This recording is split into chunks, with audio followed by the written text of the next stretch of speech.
La Biélorussie. Il y a encore quelques années, c'était un pays assez méconnu par chez nous. Mais il y a eu deux événements qui l'ont remis sur le devant de la scène. D'abord, les élections présidentielles de 2020, dont le résultat a été fortement contesté, et la guerre en Ukraine en 2022, où la Biélorussie a laissé les troupes russes passer sur son territoire. Ces deux moments ont aussi mis en lumière son dirigeant, Alexandre Loukachenko, qui dirige le pays depuis près de 30 ans. Et c'est en partie à cause de cette longévité au pouvoir que la Biélorussie a obtenu le surnom de dernière dictature d'Europe, mais aussi de dernière république soviétique. Mais alors, comment Loukachenko a pris le pouvoir? Comment s'y est-il maintenu? Est-il populaire? Et comment ses opposants voient-ils l'avenir du pays? Alors que les prochaines élections présidentielles doivent se tenir le 26 janvier, il est temps de répondre à toutes ces questions pour comprendre la situation du Bélarus. Mais d'abord, explorons son histoire.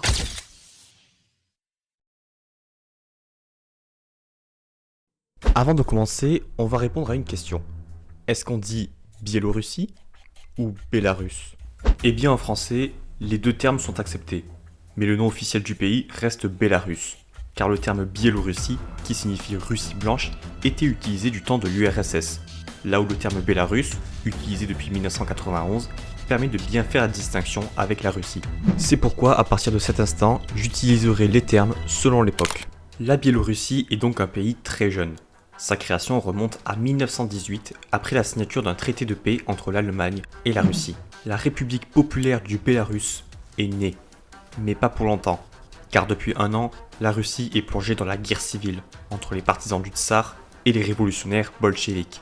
Ces derniers envahissent le Bélarus en 1919 et proclament la République socialiste soviétique de Biélorussie, qui intègre l'URSS. Néanmoins, l'un des moments les plus importants de l'histoire bélarusse arrive pendant la Seconde Guerre mondiale.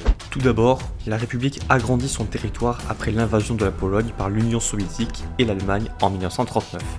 Ensuite, le 22 juin 1941, l'Allemagne envahit l'URSS et le territoire bélarusse se retrouve en première ligne.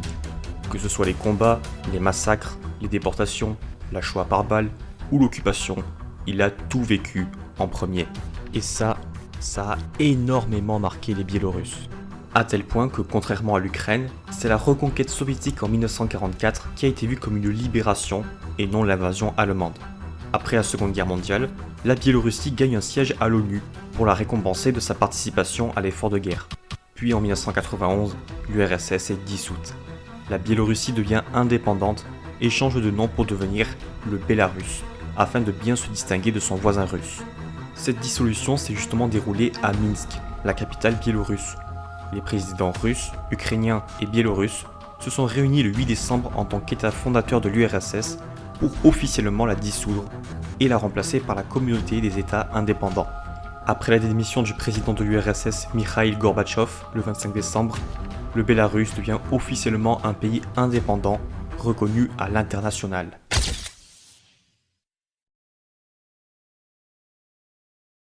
Ça y est, le Bélarus est devenu un État libre. Mais comme les autres pays de l'ex-URSS, il se cherche une identité. Comment montrer au reste du monde que le Bélarus n'est pas la Russie? Et bien pour ça, comme tout le monde, il pioche dans son histoire pour chercher des éléments propres à son pays. À l'époque soviétique, la Grande Guerre patriotique était l'élément le plus enseigné dans les cours d'histoire et le plus mis en avant. Mais depuis l'indépendance, les premiers gouvernements bélarusses cherchent d'autres événements pour montrer que les relations avec la Russie n'ont pas toujours été pacifiques, comme par exemple la bataille d'Orcha en 1514, où les troupes bélarusses qui faisaient partie du Grand-Duché de Lituanie ont remporté la victoire contre les troupes moscovites. Le parti au pouvoir, le FPB, décide de mener une véritable politique de dérussification. Le drapeau soviétique est remplacé par celui de la Première République biélorusse. La langue bélarusse est de plus en plus imposée dans l'administration, alors que la majorité du peuple ne la parle pas au quotidien, et l'économie et la politique se libéralisent. Mais tout ne se passe pas comme prévu.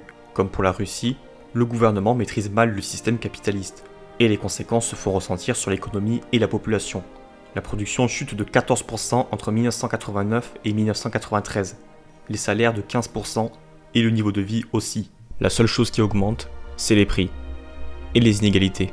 La corruption aussi commence à se développer, mais pas autant qu'en Russie, car la libéralisation n'a pas été aussi brutale, il n'y a pas eu de thérapie de choc. En bref, Le début des années 90 n'est pas terrible pour le Bélarus.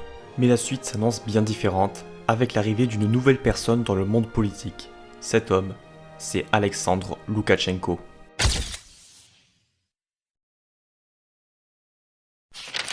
Alexandre Loukachenko, ou Loukachenka en Bélarus, est né en 1954 à Kopis, un petit village à l'est de la Biélorussie.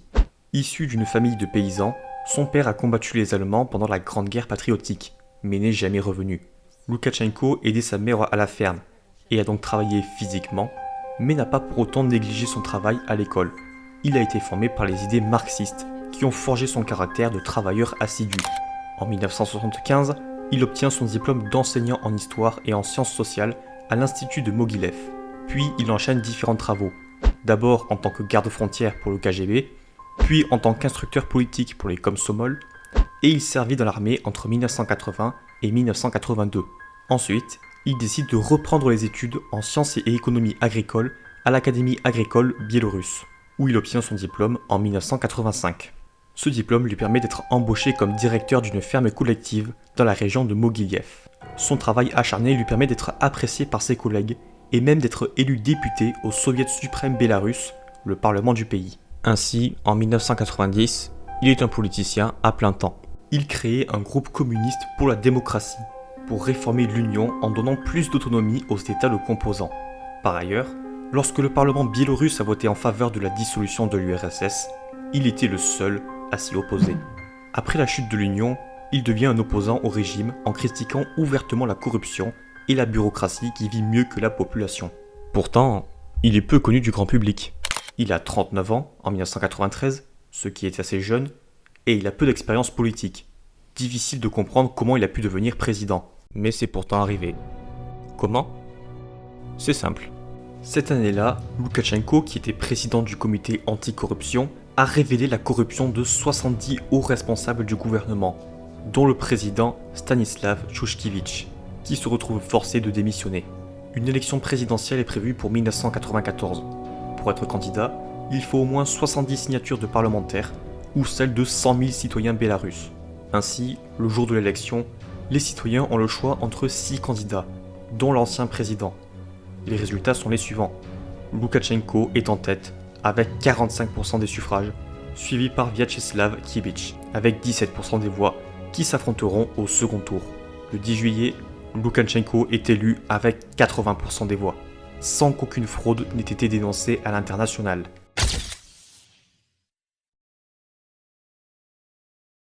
Comment Loukachenko a-t-il consolidé son pouvoir ? Ça tient en 2 étapes. Premièrement, freiner la vague de libéralisation économique. Deuxièmement, obtenir le soutien du peuple. Pour l'économie, il s'inspire du modèle soviétique, mais sans le recopier. C'est-à-dire qu'il met en place des plans quinquennaux avec des objectifs de production à atteindre. Car il faut savoir que le Bélarus est un pays rural, avec peu de ressources énergétiques et qui n'a pas d'accès à la mer. Donc c'est un pays qui cherche à être autosuffisant en nourriture pour réduire sa dépendance à l'étranger. Pour cela, Loukachenko investit massivement dans le secteur agricole, avec de nombreuses exploitations de grande taille. Ce qui a permis des succès, comme l'augmentation du PIB, des revenus et du commerce, et la réduction des inégalités de richesse entre la fin des années 90 et le début des années 2000. Et pour organiser tout ça, Loukachenko met en place une économie dite de socialisme de marché, inspirée du modèle chinois. C'est-à-dire que 80% de l'économie est aux mains de l'État, pour assurer les dépenses sociales et certains points de l'économie, et 20% est aux mains d'entreprises privées pour plus de production et d'efficacité. Il assure également une politique sociale importante.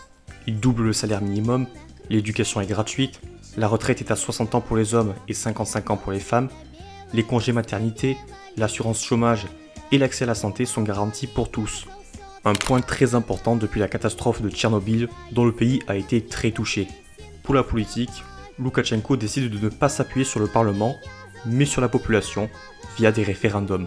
Le premier est organisé en 1995 et posait 4 questions. Et pour chacune des questions, le oui l'emporte à 70 ou 80% des voix. En novembre 1996, il en organise un autre avec 7 questions.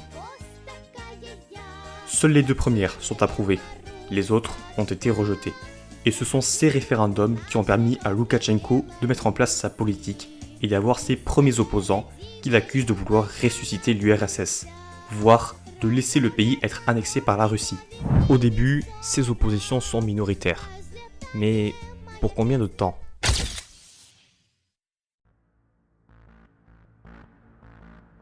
Depuis l'acceptation du référendum de 1996, les partis d'opposition accusent le régime de devenir de plus en plus autoritaire. Des manifestations sont organisées dans ce qui est appelé en Occident le printemps de Minsk. Mais elles sont brutalement réprimées. Violences policières et arrestations font leur apparition. En 2001, Loukachenko fait campagne pour un deuxième mandat.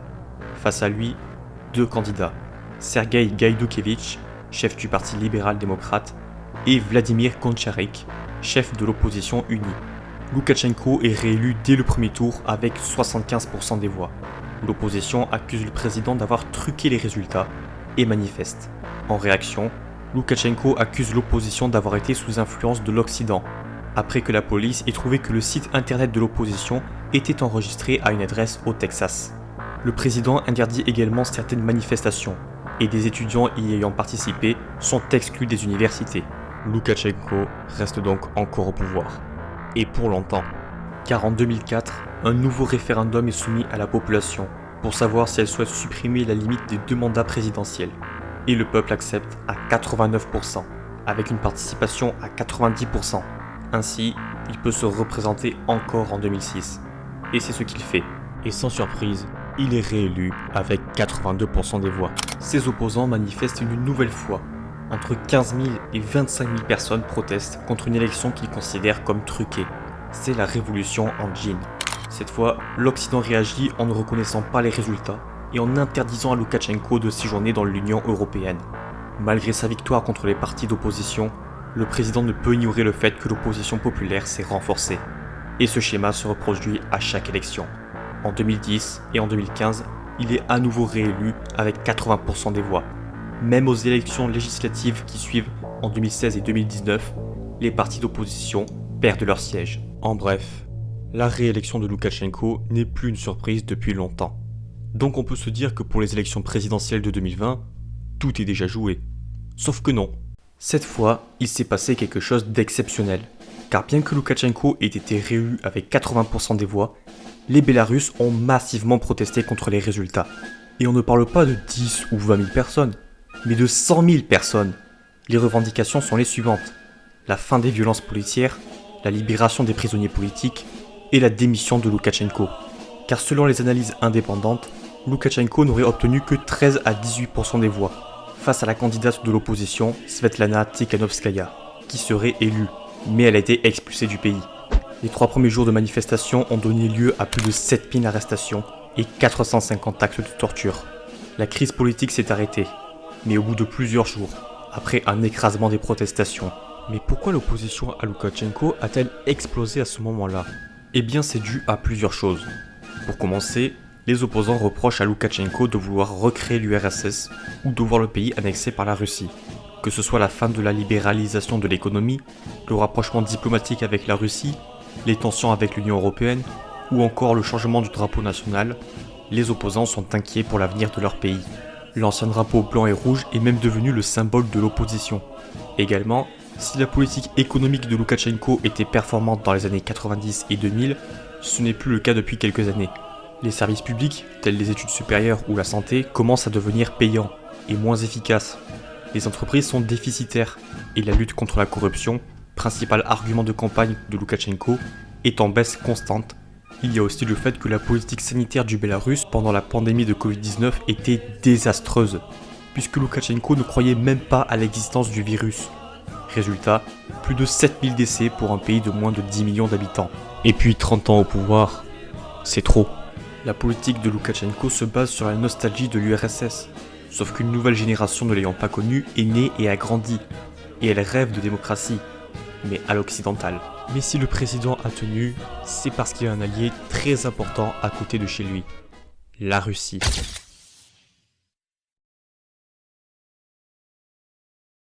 Depuis son arrivée au pouvoir, Loukachenko a maintes fois été accusé d'être trop proche de la Russie, ce qui, depuis l'accession au pouvoir de Vladimir Poutine, pose de plus en plus problème à cause de sa politique autoritaire et des différentes guerres qu'il a menées. Mais peut-on dire pour autant que le Bélarus est une marionnette de la Russie?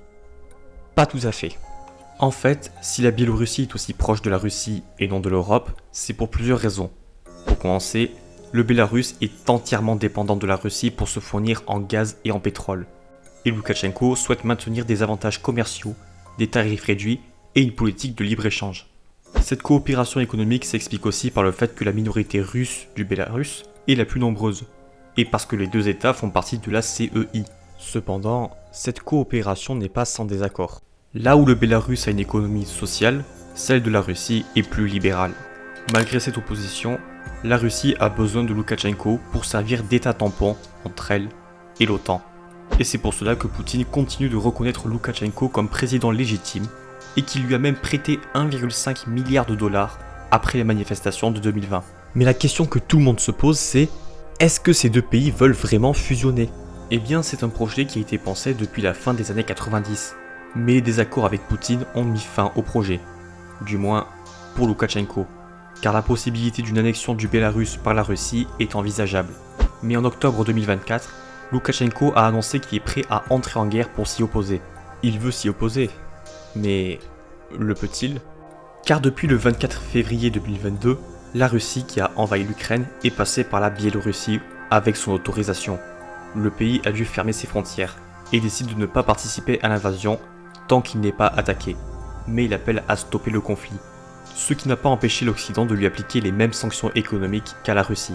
Il faut dire aussi que le régime devient toujours plus répressif. Le nombre d'arrestations d'opposants politiques augmente toujours plus. Même si certains ont été graciés, Loukachenko craint-il les futures contestations pour la prochaine élection présidentielle? Le Bélarus existera-t-il encore pour les années à venir? Nous aurons la réponse dans les années à venir.